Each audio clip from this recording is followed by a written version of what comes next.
So we have already gone through how a new product development takes place, how innovation is also a main important part of a new product development.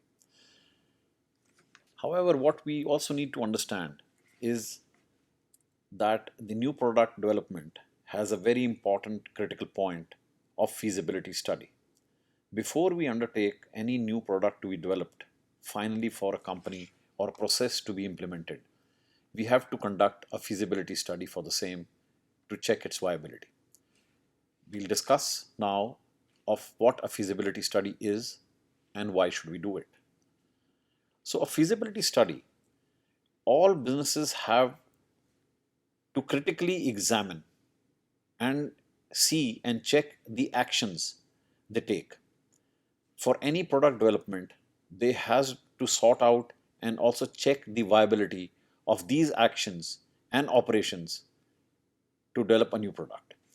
The feasibility study is the one which helps you in checking these actions and processes and the efficacy of the whole thing into developing a new product.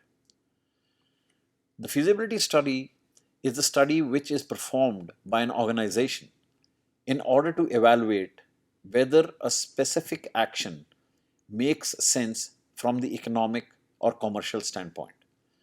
As we all know, the biggest and the most important point for any organization to venture into a new product, a new process for improvement is to have some commercial returns on its actions.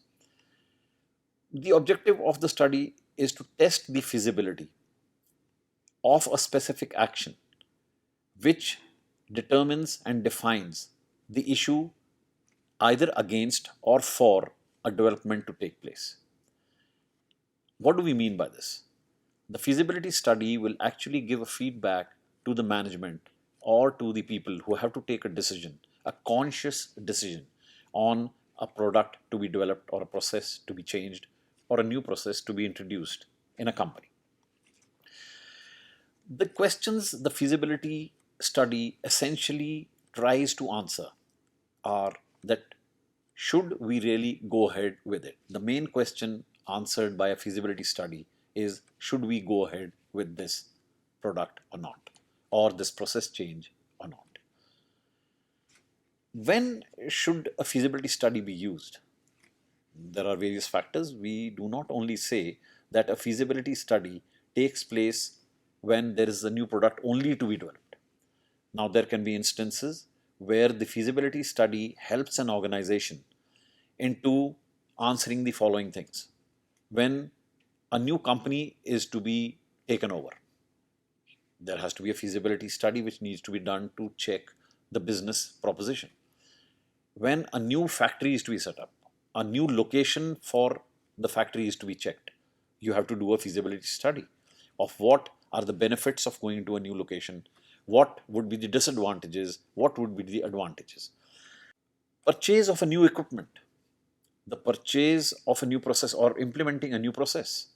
For improving a process also, if you are going to buy new equipment, you have to do a feasibility study.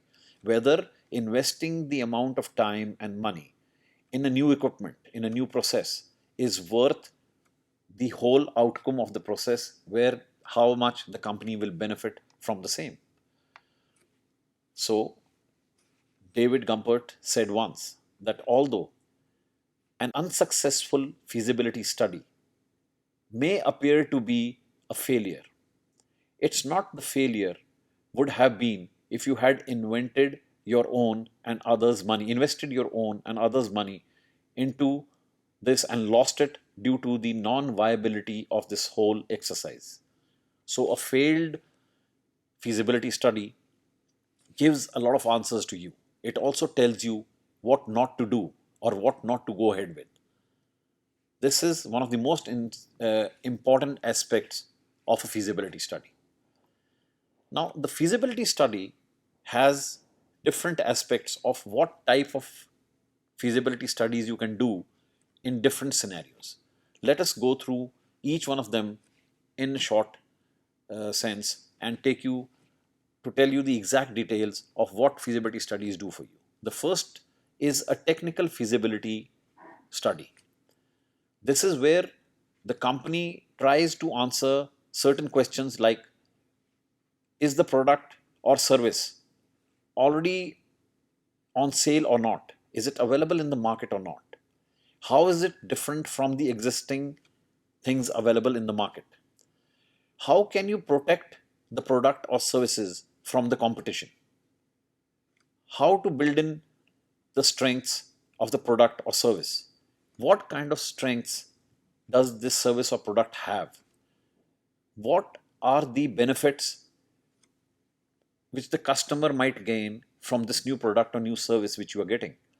Whether you have to get new resources to make this product or service, whether the company has the resources of making this possible. So this all comes into the technical feasibility study and needs to be assessed in detail to check the final viability of a project. The second one is a market feasibility study. As the name implies, the market feasibility should be able to tell you what market segments are you targeting? What is the strength of that market segment? What should be your aim to cater to? What are the potential customers looking for in that segment? What are the buying patterns of the segment? How we have to market this so that the target segment is successfully activated? The market will behave in what way down the line after some time? So these are the type of questions the market feasibility study needs to answer for an organization. The third study in this is the commercial feasibility study. Again, the commercial feasibility study looks into the financial viability of this whole thing. We have already talked about technical feasibility of the marketing feasibility, and now the commercial feasibility looks at the type of return on investment we have, the type of investment that we will have to do in this particular process or product. What will be the financial implication on the company? Whether the return company will have to sell it for some time without making profits. When will the break even take place? When the company will start getting some returns on it to cut its losses? What resources are to be put up? What loans have to be taken? What kind of commercial activity will take place to support this new product development? Are the questions which the commercial feasibility study will answer to the organization before the decision is taken. Fourth one is the overall risk management of the complete new product. The overall risk assessment should tell you what are the major risks associated with this operation. They can be again derived from the earlier three studies that you have done, which is technical, marketing, and commercial. They will give a feedback into the overall risk assessment of what are the risks associated with this operation in terms of technical, in terms of commercial, or in market. What are the survival outlook of each of the above risks? How do we survive that? Because in any case, when you are trying to take a new step, there will be certain risks associated, but you have to see that how the survival will take place, what action, what steps need to be taken for that. How sensitive are the profits? Are they just hinged upon one action of the whole process? Is it robust? Will it sustain the profitability against all market conditions? What is the best way to minimize these risks? Also is a part where the overall risk assessment study needs to answer. The organization needs to know, yes, there are certain risks in this whole thing, but this is how, and these are the steps that need to be taken, which will minimize these risks. It is aimed at recognizing that the risks that can make or break your business are serious or not, are manageable risks or not manageable risks. So these are kind of questions which the overall risk management needs to answer to the organization when a new product development or a feasibility assessment study is done. The last one is the feasibility of purchasing an existing business. Now, this is, as we said, a part which we had earlier talked about, that sometimes a new product or a new process is not the only kind of innovation or kind of change that a company is trying to make. It might be trying to purchase an existing business to diversify into products which is not in its portfolio, which they might be trying to also cater to a new segment or new marketing, new customers for which they are buying a new business. Now you need to know that what has been this business's performance, what has been the risks with which this business has been run, what kind of sale they have done in the past, this thing to evaluate, what are the assets that the company has, whether what are the advantages and disadvantages which this company will be bringing along into our own group once you acquire this business. These are the kind of feasibility study which is done if you want to acquire or diversify into new businesses and acquire a new business. So we have to look into it in a complete sense, that the feasibility study has to look into the technical, the marketing, the commercial, the overall risk management, and also look at it if you're not doing anything in your existing process but going into an absolutely new business of acquiring a new business or setting up a new business. So these are the feasibility studies that will actually enable you to take a very, very informed decision on your next step and the viability of the same. Now, what are the steps that we have in a feasibility study? What are the steps that help us or guide us through a feasibility study? One is that we have to conduct a preliminary analysis. A preliminary analysis always helps you in telling you whether the steps that you're going to take or the kind of new product you're going to bring in is right or not on a brief level, until unless you don't go into a full-fledged this thing. So the preliminary analysis is the one which tells you whether the next steps need to be taken or not. You have to outline the project and the scope and this thing in this next step of feasibility study. The scope of the project needs to be detailed out, and we need to study it completely with all details. You have to compare your project with the existing services which are already there with the competitors. So this is the next step in a feasibility study, where you start comparing of what you're trying to put in.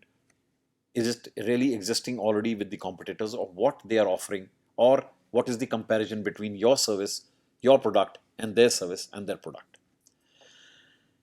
You have to examine the target market conditions. If you are already comparing yourself with and trying to put up a product in a market where you have already identified the market target, you have to analyze it, that what are the different conditions in this segment, what are the aspirations of the customer, and what exactly needs to be done to hit this target segment in the right way. You also have to look at it and understanding the financial costs. The next step of a feasibility study, or the final one, is to understand the financial costs involved into the innovation or into the new product which needs to be launched in the market, the kind of marketing which will go, what is the financial cost connected to marketing, the financial cost connected to the technical, whatever for the skills or the types of feasibility studies that we did will give you a feedback into this final step of what will be the financial implications to the company of doing this through. Now, why do we do this feasibility study? Because eventually every business or every organization is actually looking at the business value proposition for anything which it decides to do. Whether it is a process which you need to change, whether it's a product you need to launch, whether it is a change in the training of the people or hiring even new people. There has to be a business value proposition where the company needs to feel that this proposition is good enough to be implemented. In simple terms, the value proposition makes a case for why a customer should pick one product over the other. It can be through the process that you implemented, that you have been able to put in something new into the market for the customer. So the customer is the final one who should really feel that he will pick up your product or your service over the other, and it has to make a case of why he should be picking it up. You have to be doing it to provide a unique value the product perceives over the competitors. The product which you are implementing or the service that you are giving needs to provide that unique value to the customer, which will tell him that this is a value proposition, and becomes a value proposition for the company. The value proposition provides a combination of products and services which provide value to the customer by resulting in a solution of a problem the customer is facing or providing value to the customer. Now, you are providing a new service or trying to put in a new product has to be for a customer need or a market need. So the customer needs to feel that you are providing a value or a solution to the problem that he's facing. The market should feel that you have provided something to look after these two problems which is there, might be related to pricing, which might be related to technology, which might be related to a new aspiration which the customer or the target customer might have.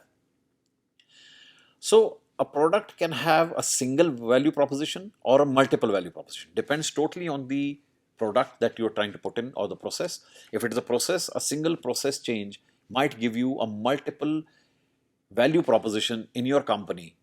It can be the way training is done. It can be the way a particular process is carried out. It can be the way your HR is hiring people, which can have a multiple value proposition for the company in terms. For the product, only one change, let's say, in a way how you're doing electroplating. You change the process to have a better, more reliable electroplating process to give a product to the customer in which the electroplating does not go off. You can have a multiple value proposition because the same electroplating process will be for multiple products which you're offering to the customer. So, in the end, I would like to say that a new product carried out and put into the market through a very well detailed feasibility study helps not only the organization but also the customer to get a product which he perceives solves his problems and adds value to what he desires. And in the end, it's a win-win situation, not only for the customer but for the company. Remember that we have had 3 steps through the whole thing of innovating. The companies need to innovate to survive, the new products that they have to continuously put into the market, look at different market forces and to counter them, and the feasibility study which goes into helping a company and an organization putting in a new product, an innovative new product to the satisfaction of the customer, giving you the financial returns and becoming commercially viable to help everyone in this. That is how I end my lecture today, and this is where we will finish the feasibility study. Let's hope it was useful to you. Thank you so much.